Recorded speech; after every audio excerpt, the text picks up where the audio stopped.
For us to get started is that everyone is reasonably quiet because things echo quite badly. We do not have a sound system. So we're going to count on you all to be cooperative as we go forward with today's meeting.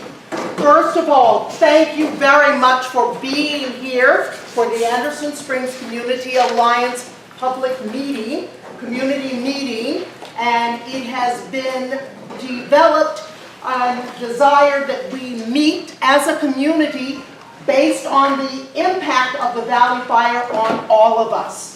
So those of us who still have homes, those of us who do not, we need to be in this together to repopulate our community. My name is Boris Brumfield. I am a 40-year resident, property owner in Anderson Springs. I'm going to give you a basic overview of what is going to happen, then I'm going to introduce you to Jeff Gospe, who is the immediate past president of the Anderson Springs Community Alliance. But this meeting is for residents and property owners in Anderson Springs and those people who are here to assist us in rebuilding and repopulating our community. We have an agenda of what is going to be happening this morning. We have community or county officials who will be here at noon to address our concerns. But first, we want to address those as a community. Right now, I'm going to let Jeff Gospe give you an overview of the Alliance and what we have been doing. Hi everyone, my name is Jeff Gospe, and our family owned for 15 years the property at the end of Hot Springs Road, where sadly Barbara McWilliams perished in the fire. I first got involved in Anderson Springs back in 2000. Like all of you, fell in love with both the natural beauty, the creeks, and the people there. Of course, let me tell you why and how the Alliance was started, because a lot of you may not have been familiar with it, particularly if you're newer to the Springs. So we have a number of important organizations, but they have very limited and specific purposes. So we have the Anderson Springs Community Services District, which deals with your water. You have the Homeowners Association, which is responsible for the recreation center. But there really was no organization to unite the community towards a variety of issues. It started because there were a lot of environmental issues from the geysers operations in terms of earthquakes, noise, etc. So that's why it was started in 2001. So next year it'll be our 15-year anniversary. We are a 501c3 nonprofit, and we were really started for the two key words in the organization's name, community and alliance. So we wanted to be an organization that could work on behalf of the entire community of Anderson Springs, because all of the other organizations were focused on very specific things or just a small part of the community, or not the whole. And secondly, the word alliance, because we need to work together to be able to work towards change, improvements. We had a lot of very good success working with the geothermal industry, with Calhoun and Northern California Power Agency. So that's the story of the Alliance. I want to thank many of you here who donated to the Alliance over the years. That's what enabled us to do a lot of things, and we have set up now for 10 years a geothermal mitigation fund that has brought in hundreds of thousands of dollars to the community. So let me tell you about our mission, because when I created the Alliance in 2001, always envisioned it being something that could support the community as a whole. So our mission is to protect, preserve, and restore environmental quality in the area surrounding Anderson Springs, and to protect the natural environment and public safety for the benefit of the general public, including the residents of the area of Anderson Springs. And that includes a number of things that could be important down the road. We have in our charter the ability to instigate class action lawsuits on behalf of the whole community, so we could do that if that were needed. But really we're about protecting and promoting the health, safety, and well-being of the environment, the people, the property in Anderson Springs. So that was set up a long time ago. The organization had mainly been focused on earthquakes, but we have basically reconstituted or expanded this organization. And in fact, in October, we expanded the board, which was 5 people, to 7. 3 of the people have resigned, so we have 5 new members, and there will be more members added in 2016. Briefly about our nonprofit status. This is very important to understanding what we do and what we don't do. To be a nonprofit and for people to be able to get a tax-deductible savings by making a contribution, you cannot be political, you cannot make any contributions to anything political, you cannot support candidates, and also the money can only be used to benefit the community as a whole.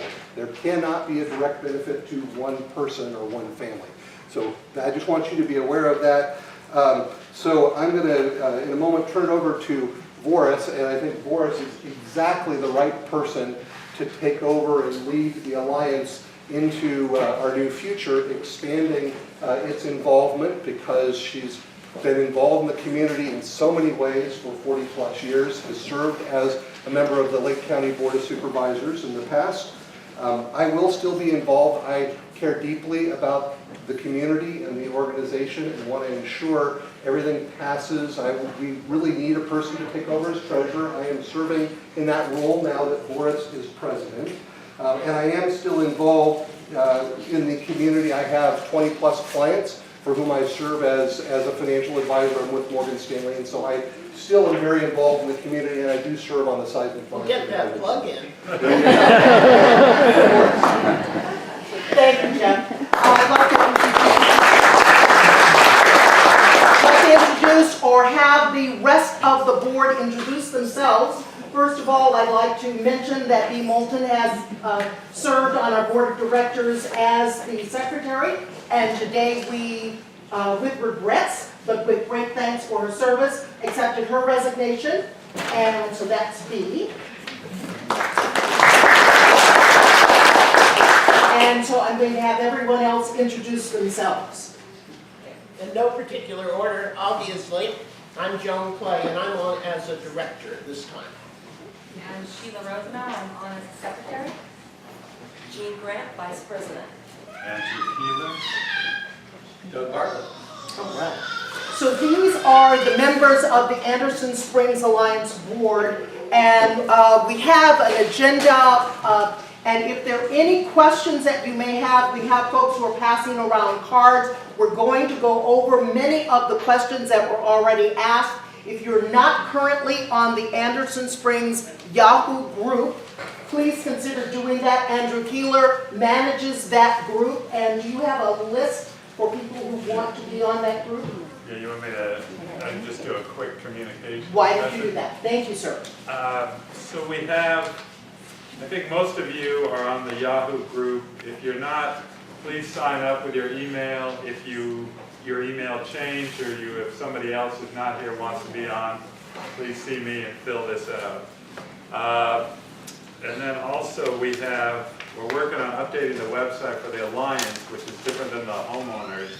It's andersonsprings.org. As far as the survey, we had 60 responses, and the question is, will you rebuild? We had 33 yes, 21 maybe, and 4 no.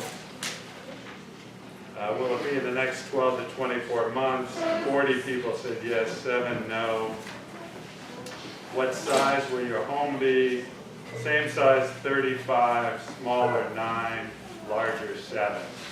So there were other questions about what you like about the Springs, but this is sort of the quantitative data we have right now. So if we can get more, if you haven't done it, see me afterwards and try to get as much as that so we have an accurate snapshot of the community. And that's it. Thank you very much, Andrew. In addition to questions that you can write on the cards, if there are issues that are not on our agenda that you'd like to have discussed, we will take notes on those. The board has agreed to the following meetings. We are going to meet as a board on December 5th, January 9th, February 6th, and March 5th. So we feel this is an ongoing process to work towards rebuilding our community. How many of you lost your homes in the Valley Fire? It's extraordinary. There were 18 of us who are still standing. And there has been a group that has met with of us who have met. But just to let you know, it is our desire today to have everyone's concerns heard, everyone's concerns addressed. If there are questions that you may have that we cannot answer, we'll take them down and assure you that those questions will be answered. Would like Heather to speak to the Still Standing group. Thank you. The Still Standing group is an informal group of residents still living part-time or full-time as homeowners or tenants or renters. We've been meeting on Saturday mornings about 4 times since the fire. Our concerns are immediate and long-term, and they're intertwined with the needs of the community as a whole. I'm just going to give you some examples of some of the right now issues. One, above all, is getting Anderson Springs recognized as a high-risk, high-need area. Security at the entrance of Anderson Springs Gate, increasing patrols by sheriff. Staying aware that fire season is not over until it rains considerably and consistently. Creating an Anderson Springs phone tree in the neighborhood emergency contact groups. Getting the phone system up and running so that we can have that phone tree. Advocating and implementing erosion control.